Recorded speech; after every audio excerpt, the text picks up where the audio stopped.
Vous écoutez Les Chroniques de Chicago, une campagne du jeu de rôle Vampire la Mascarade, 5e édition. Entrez dans le monde des ténèbres, mais soyez avertis. C'est un univers aussi violent qu'impitoyable, et nos joueurs y incarnent des monstres de la nuit qui pourraient être amenés à commettre de sinistres actions. Ce podcast se destine donc à une audience adulte.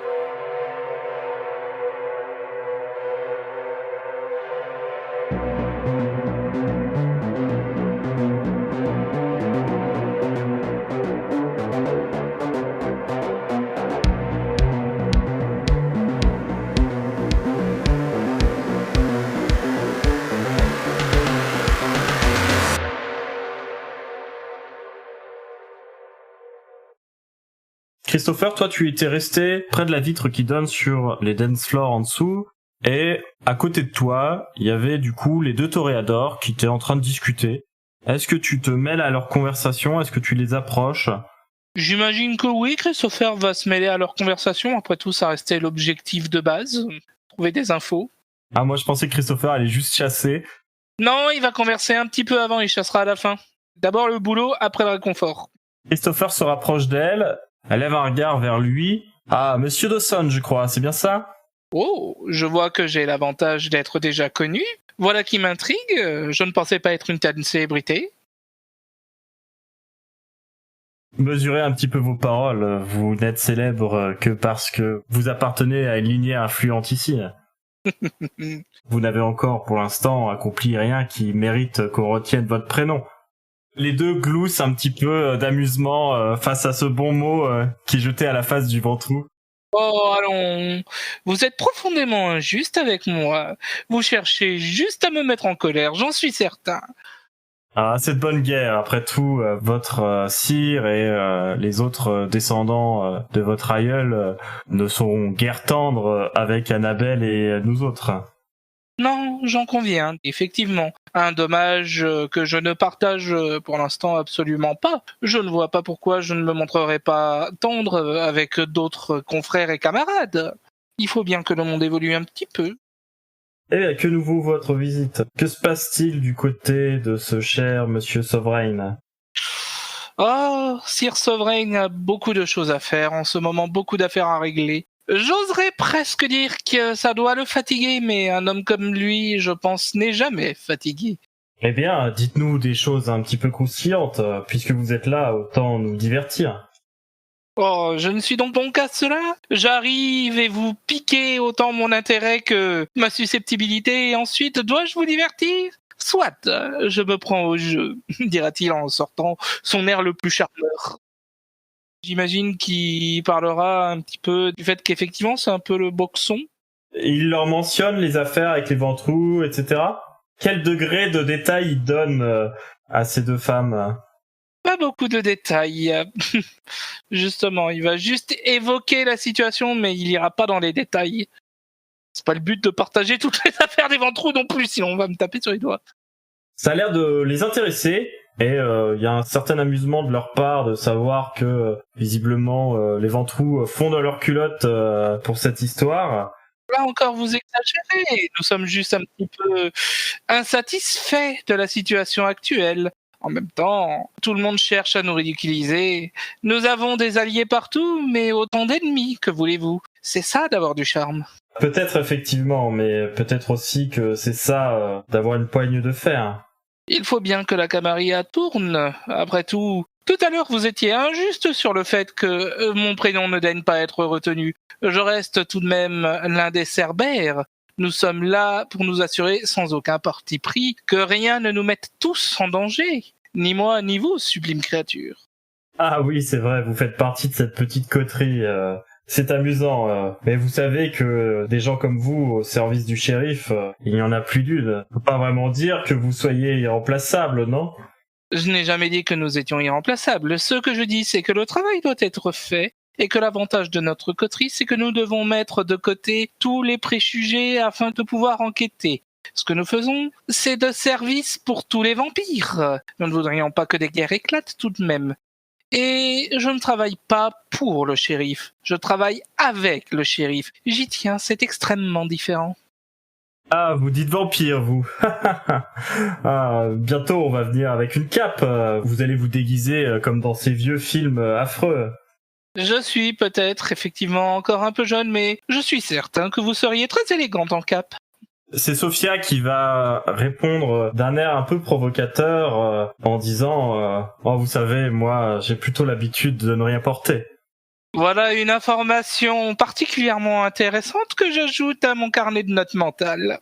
Mais effectivement, je suis certain que vous portez le rien avec magnificence. Elles rigolent, elles ont l'air plutôt d'apprécier la présence de Christopher. D'ailleurs, elles vont commencer à évoquer un petit peu leurs affaires actuelles, ce dont elles étaient en train de parler avant qu'il arrive, c'est-à-dire l'anniversaire d'Annabelle qui arrive bientôt, et du coup, leur difficulté à chacune de trouver un présent qui contente leur cire à toutes deux. Et d'ailleurs, Sharon va mentionner le fait que elle est particulièrement énervée à propos d'un autre toréador de la ville, un certain Michael Payne, qui lui aurait saisi tout le nez un tableau qu'elle voulait acheter aux enchères justement pour en faire présent à sa cire. Un tableau qui représentait une danseuse étoile qui datait du 19e siècle. Un bel objet qui aurait sûrement plu à la primogène toréador, elle qui aime tant la danse. Mais du coup, elle est un peu frustrée que cet idiot, elle insiste vraiment sur ces mots, que cet idiot qui n'y connaît rien à l'art et à la peinture se soit permis de lui prendre cela sous le nez. Je crains que ce rustre n'ait fait que suivre la piste que vous suiviez pour le cadeau, justement avant de s'en emparer sous votre nez. S'il n'y connaît vraiment rien, il a dû simplement attendre que quelqu'un d'autre fasse les efforts. Bref, Christopher va partager sa frustration en bon charmeur qu'il est. Compte tenu du fait que Christopher se montre un peu compréhensif vis-à-vis de la situation, Sharon va lui demander « Mais dites-moi, vous êtes plutôt débrouillard, n'est-ce pas? Vous vantez vos mérites depuis tout à l'heure, c'est qu'il doit y avoir un fond de vérité tout de même. » Sinon, je n'aurais pas été amené là où j'en suis aujourd'hui. Faut tout de même l'admettre. Oh, vous savez, quand on voit certains membres de votre lignée, on peut quand même se poser des questions. Oh, ne me donnez aucun nom. C'est beaucoup plus drôle si je devine par moi-même. Elles n'en donneront pas, du coup. Je pense que Christopher peut facilement identifier au moins Schumpeter, qui est le seul enfant de l'Odin qui a pas sa place autour de la table, ou quelques autres qui ont un certain nombre de casseroles, comme Walter Nash, le maître des pompiers, mais qui, pareil, est plutôt traité comme un moins que rien. Il y a quelques casseroles du côté des Ventroux, tout de même. Ouais. Sans dire un nom, il n'hésitera pas forcément à aller dans leur sens pour les faire parler un peu plus, déjà parce que lui, ça le fait rire. Après avoir dit ça, Sharon propose, vous qui êtes très intelligent, très adroit, peut-être pourriez-vous parvenir à me récupérer ce tableau. Ce serait un défi très intéressant, mais que j'allais gagner. J'ai déjà moi-même beaucoup de travail, et là, c'est un ordre du prince lui-même. Ah, écoutez, si ça vous embête, c'est pas grave. Elle fait un petit peu une mine désolée, comme ça. Allons, ce n'est pas que ça m'embête, c'est simplement qu'à l'heure actuelle, je crains de devoir délayer cela pour des affaires beaucoup plus importantes. Et puis, ce ne serait peut-être pas non plus juste par rapport à la membre de ma coterie qui elle-même se démène pour faire ses propres cadeaux, non ? Ah oui, c'est vrai que vous avez Anna dans votre coterie. Bien sûr. Quel charmant petit canari. Une très charmante compagnie qui sait tirer son épingle de son jeu beaucoup plus qu'on ne le croirait de prime abord. Oh, nous n'en doutons pas. Il paraît que son sire, c'est vraiment quelqu'un d'assez spécial, par contre. Je n'ai pas la joie de le connaître. Je ne sais pas si vous devriez le dire à Anna, mais je crois qu'il sera là à l'anniversaire. Ça m'étonnerait qu'Anna ne pense pas que son propre sire s'invite, à moins qu'elle soit assez spéciale à ce point.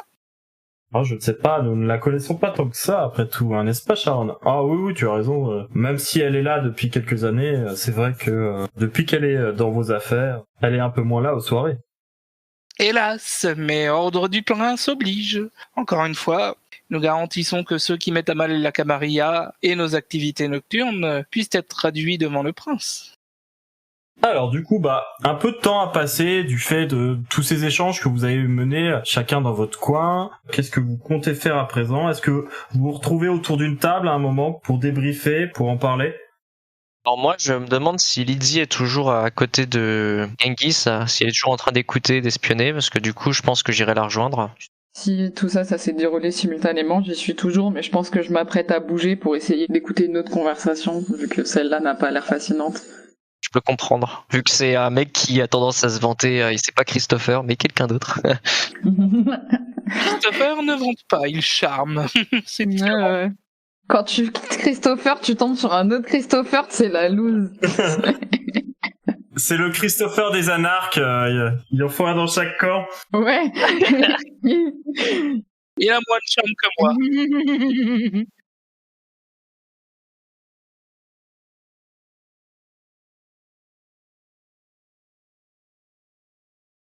Non mais du coup, effectivement, si Lydie est toujours attablée à proximité de Genghis, je vais venir vers elle.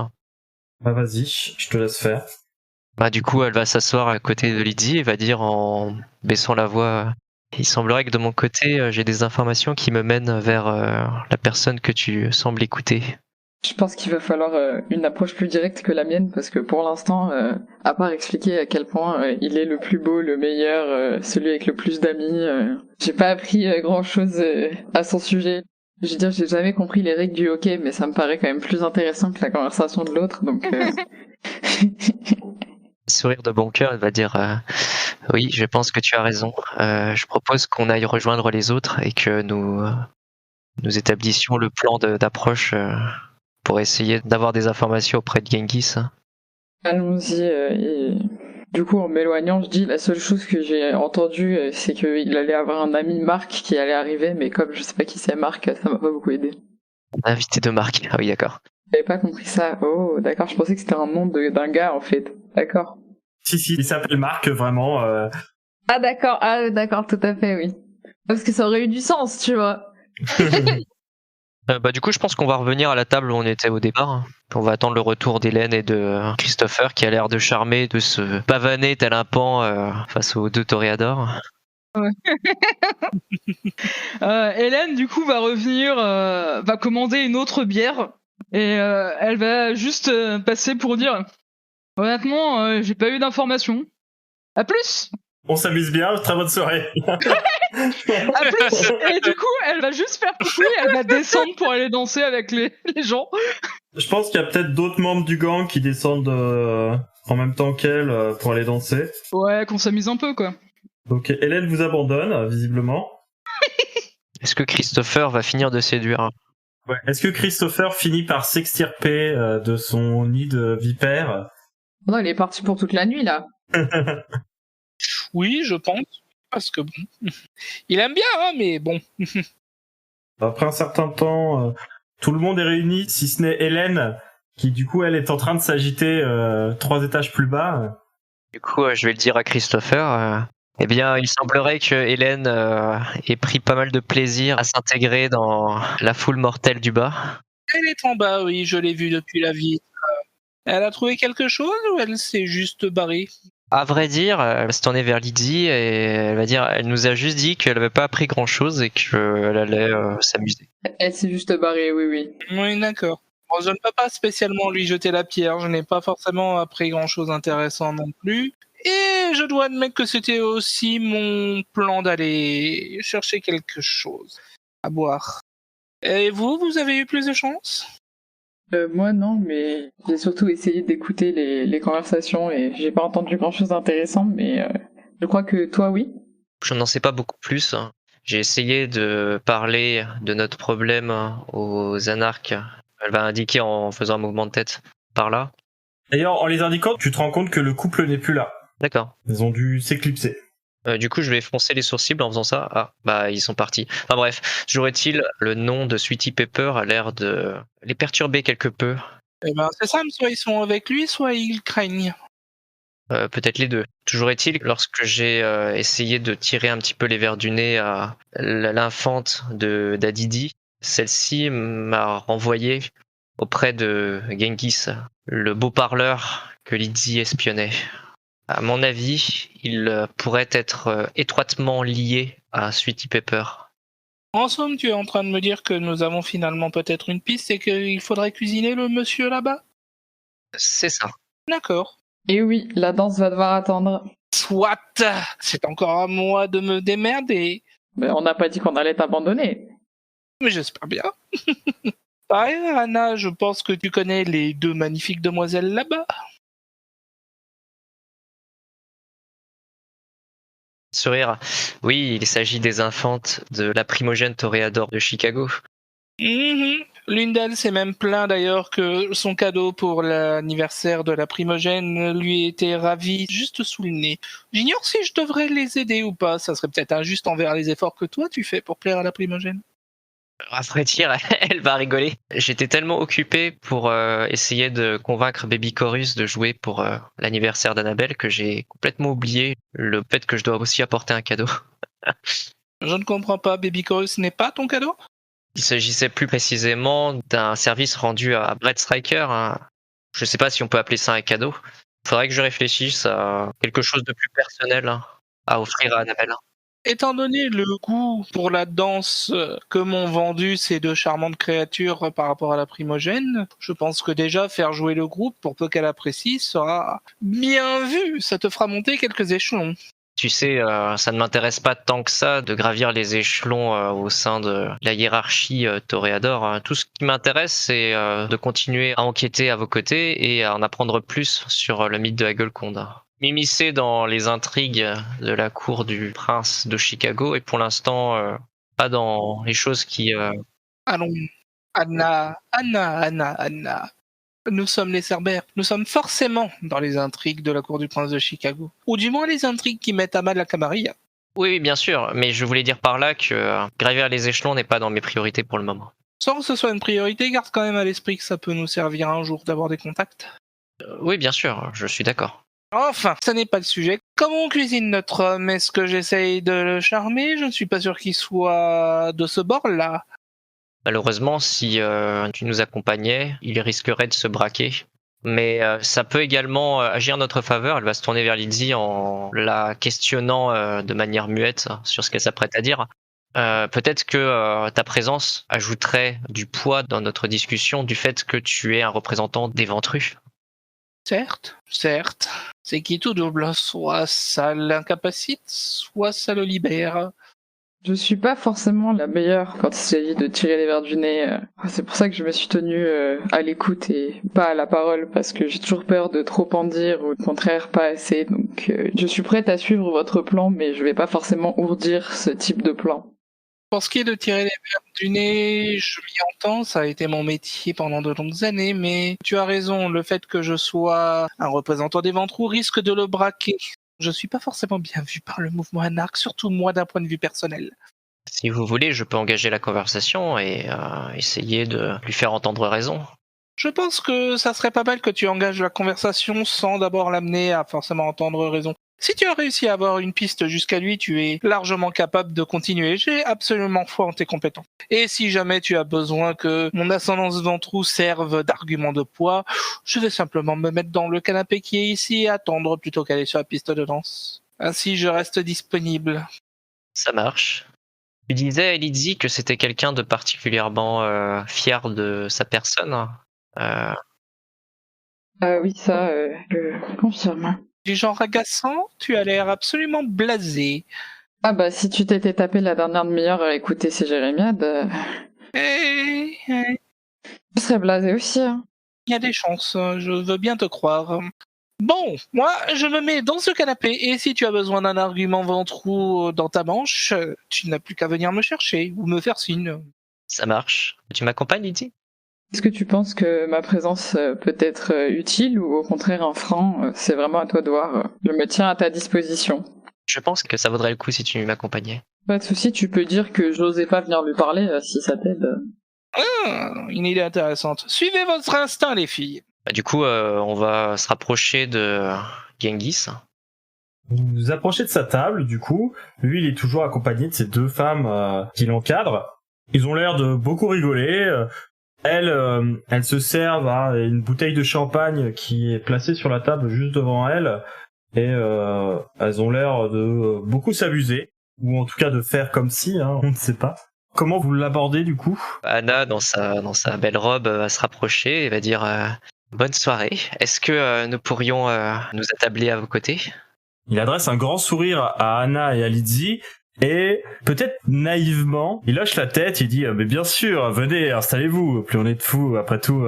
Mais vous m'excuserez, hein, mesdames, hein, je n'ai que 2 bras. Ah, je comprends bien. Je vais m'adresser à une des mortelles et je vais lui dire mais je pense que vous ne verrez pas d'inconvénient à laisser les autres profiter de la compagnie de cette personne.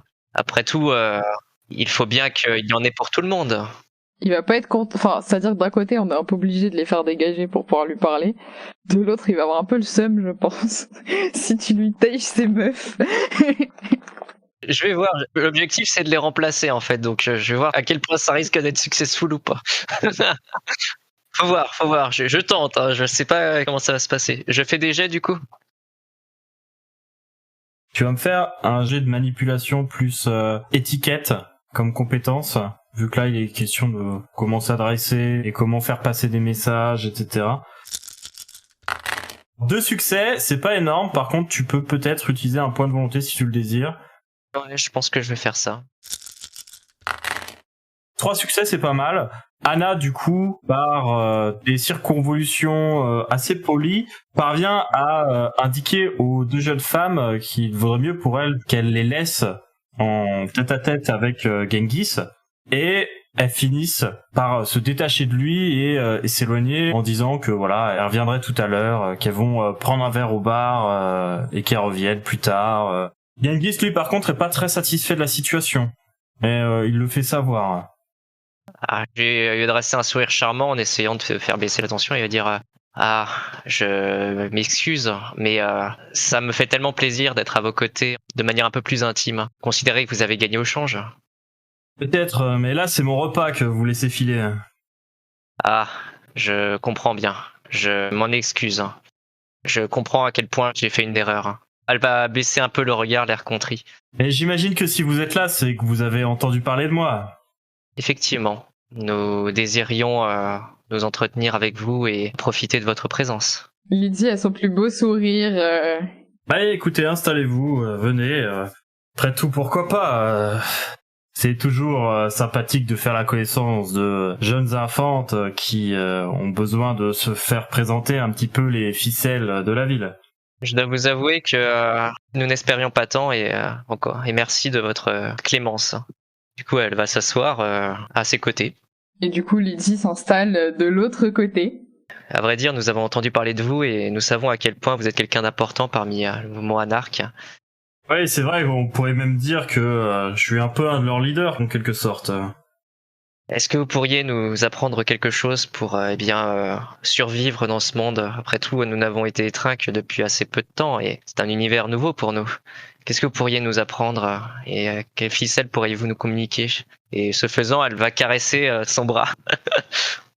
Alors lui, il a l'air totalement d'entrer dans le jeu parce que probablement il est suffisamment habile de lui-même pour trouver naturel qu'on puisse comme ça vouloir se rapprocher de lui et s'intéresser à lui. Et il va partir dans une longue diatribe sur la lutte de pouvoir entre les anciens et les jeunes, le fait que la Camarilla c'est comme une tour d'ivoire et que les beaux princes en habits de velours surveillent la ville et accaparent toutes les richesses et notamment le sang, alors que les vampires qui n'appartiennent pas à la Camarilla, eux, sont obligés du coup de s'en sortir par leurs propres moyens et on leur laisse les domaines les moins intéressants.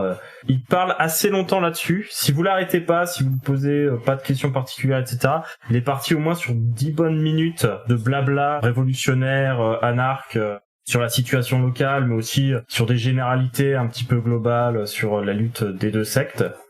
Je pense qu'Anna ponctuera son discours en disant oui, je comprends tout à fait, mais l'emprise de mon sire est encore fort sur nous.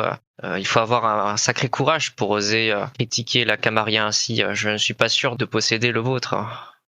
Ah, moi, c'est sûr que j'ai l'avantage d'avoir été étreint par quelqu'un qui faisait déjà partie du mouvement anarque. J'ai cette chance, c'est sûr que c'est plus compliqué quand on est asservi par ces salopards d'anciens. Je me posais la question, dans le mouvement anarque, qu'est-ce qui se passerait si un membre mettait en péril les autres en brisant le délicat équilibre qu'il y aurait entre les anarques et la Camarilla? Bon, je vois pas trop ce que vous voulez dire. Après tout, nous, les anarches, nous sommes quand même bien installés.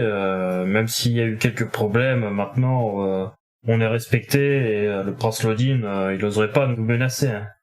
Le prince Lodin, peut-être pas, mais paraît, elle va jeter un regard rempli de crainte à Lydie. Il paraît qu'en ce moment, les Ventrus sont sur le pied de guerre. Hein. Je sais pas si vous avez entendu parler, mais il y aurait 2 enfants d'Al Capone qui auraient été attaqués dans leur repère. Hein. Et Lydie en rajoute en mode demoiselle en détresse. Oui, c'est vraiment très très effrayant parce que ça donne vraiment l'impression qu'une guerre va éclater. J'ai déjà dû quitter ma ville natale, New York, parce que elle est contrôlée par le sabbat et je ne voudrais pas devoir quitter un nouvel endroit où j'ai seulement commencé à faire mon nid si un nouveau conflit éclatait. Vous remarquez que il semble prendre un petit peu plus de distance dans la conversation. Il regarde les 2 jeunes femmes avec un peu plus de méfiance que jusque-là. Du coup, Anna essayera de désamorcer un peu en disant je vous en prie, en prenant un ton un peu vulnérable, ne nous regardez pas comme ça. J'évoquais ça uniquement parce que ça nous faisait peur, mais je ne voulais pas bien vous gêner ou vous mettre mal à l'aise avec cette histoire. Hein. Et où est-ce que vous avez entendu parler de ça Il paraît que c'est tout frais.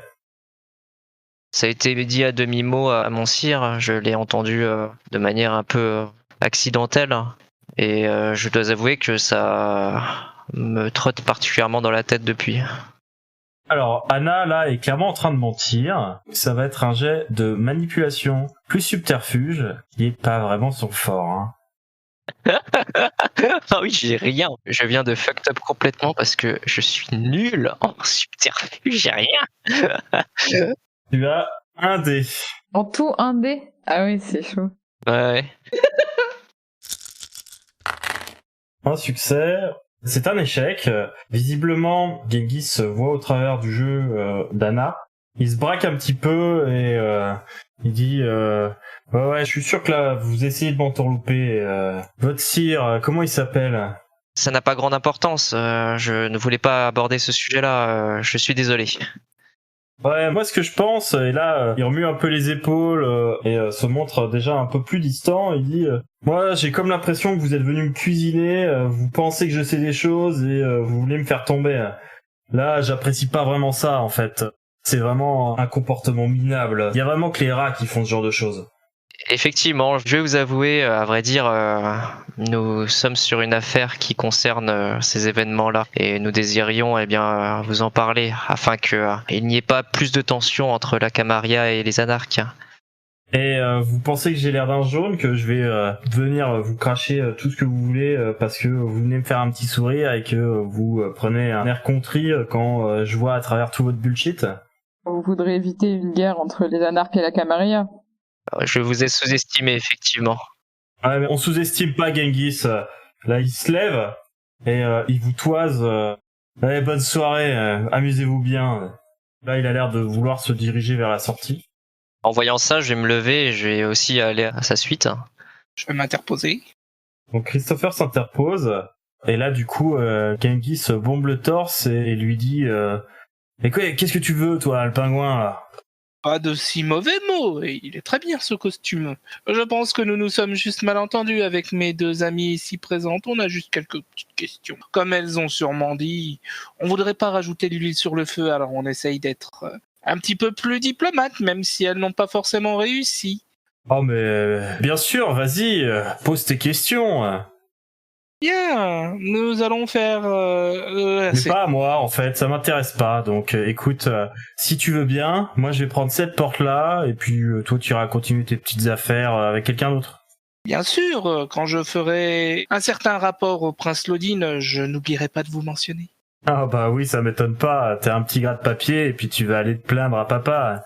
Attendez, Anna va rejoindre. Je vous prie de m'excuser, tout ça est ma faute. C'était une erreur d'essayer de vous tromper. Vous êtes clairement quelqu'un qui ne faut pas prendre à la légère. C'était entièrement une erreur grossière de ma part. Tout ce que j'essaye de faire et tout ce que nous essayons de faire, c'est quelque chose qui va dans notre intérêt à tous. Hein. Oh mais oui, vous avez raison. Détention, c'est tellement malheureux. Alors qu'on pourrait se tenir la main et danser tous en rond en chantant des chansons en chœur, ce serait tellement merveilleux. Bon, écoutez, arrêtez avec votre blabla, moi ça m'intéresse pas. Toi, tu t'enlèves de mon chemin, sinon va falloir que je te déplace. Oh, de la violence au Succubus Club. J'aimerais bien voir ça. Je suis pas sûr que le patron apprécie. Je suis pas sûr qu'il apprécie non plus de savoir que s'il doit y avoir à nouveau une guerre, ça serait parce que vous n'avez pas été coopératif. Laissez-moi juste poser la question. Où pouvons-nous trouver Sweetie Pepper pour parler avec lui? Christopher va faire un jet d'astuce plus empathie. On va essayer de jauger un peu la réaction de Genghis.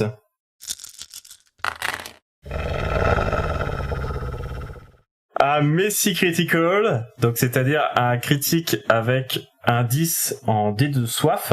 Donc là, tu as deux solutions. Soit tu utilises un point de volonté pour essayer de relancer le 10, qui est parmi les dés normaux, pour éviter que ça soit un critique du coup. Soit tu assumes cette réussite. Par contre, il y aura des conséquences liées à la bête. Non, j'ai déjà fait les conséquences. J'aimerais... C'est pas drôle. Alors du coup, ça fait 4 succès naturels. Là, cette fois, il n'y a pas de conséquences liées à la bête. Christopher observe la réaction de Genghis alors qu'il lui parle de Sweetie Pepper, et il voit Genghis qui fronce les sourcils, paraît un peu surpris, et insiste d'autant plus pour qu'on le laisse partir. Bon, écoutez, moi j'ai pas que ça à faire, poussez-vous. Et il va essayer de passer, en fait. Est-ce que Christopher essaye de l'empêcher de passer? Ouais, il se met sur le chemin, oui. Donc il résiste si l'autre essaye de forcer le passage. Oui. Ça va être un jet de force plus bagarre. Ouais, je l'ai augmenté exprès pour. Ce qui fait 3 dés à Christopher, ce qui est un de plus qu'avant. N'est-ce pas? Un seul succès du côté de Christopher, et du côté de Genghis. 7 succès critiques. Oh my Attends, est-ce que du coup il va l'envoyer, si ça se trouve, dans la fosse, et tu vas voir Hélène qui va voir un Christopher qui va tomber? Alors on va pas aller dans ces extrémités-là. L'objectif de Genghis, c'était pas non plus de le blesser, c'était vraiment de le repousser. Par contre, effectivement, avec un succès critique comme ça, Genghis tend le bras alors que Christopher essaye de s'interposer, et c'est vraiment comme s'il se retrouvait face à un mur de briques.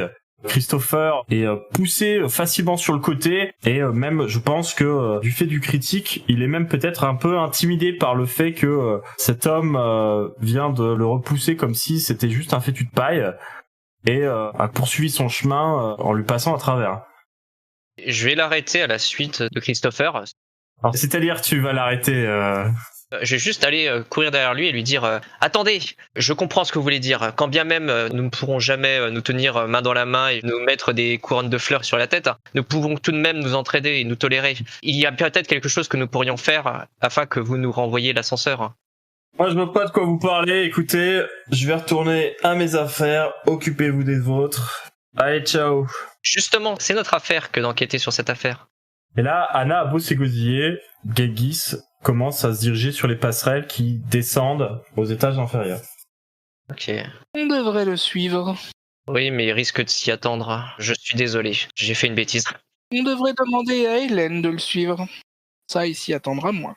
C'est une très bonne idée. Il ne l'a pas vu avec nous. Exact. Descendons rapidement. Est-ce qu'on peut le garder de visu, en fait, tout en cherchant Hélène Alors Hélène, vous la reconnaissez assez facilement avec ses dreads blondes en bas. Lui, il est en train de descendre les passerelles. En fait, il y a tout un tas d'escaliers, etc., qui descendent étage par étage jusqu'à la piste de danse. Donc vous pouvez suivre un peu son parcours des yeux sans bouger du carré VIP. Je vais me dépêcher d'accoster Hélène en descendant dans la fosse. Ah, ça y est, tu viens enfin faire la fête! Il serait temps! J'aimerais bien, Hélène, mais il faudrait que tu suives le punk avec 2 filles à ses côtés. Je sais pas si tu te souviens. Ouais, vaguement, ouais. Là, vous êtes obligé de crier. Il y a vraiment beaucoup de bruit sur le dance floor. Ouais, bah oui. Et là, tout d'un coup, la musique s'arrête. Il faudrait que tu suives. La discrétion absolue. Et surtout, sois discret! Ne te fais pas repérer. Il faut pas qu'on sache qu'on est des vampires. Quelle horreur. Du coup, Hélène va lui faire un petit clin d'œil.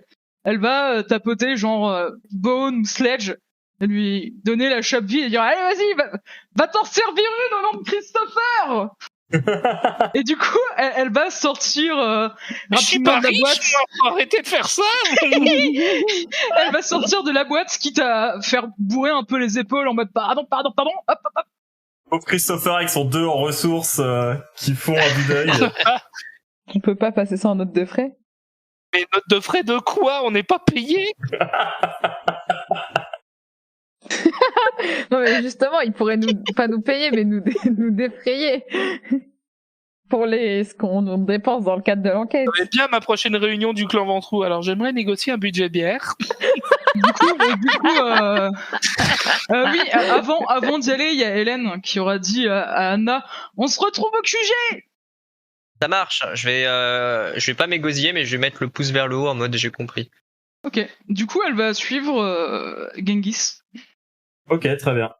Mais elle va juste sortir, elle attendra juste un petit peu tant qu'elle l'a en visu, et elle va le suivre, mais elle va genre pas y aller discrètement.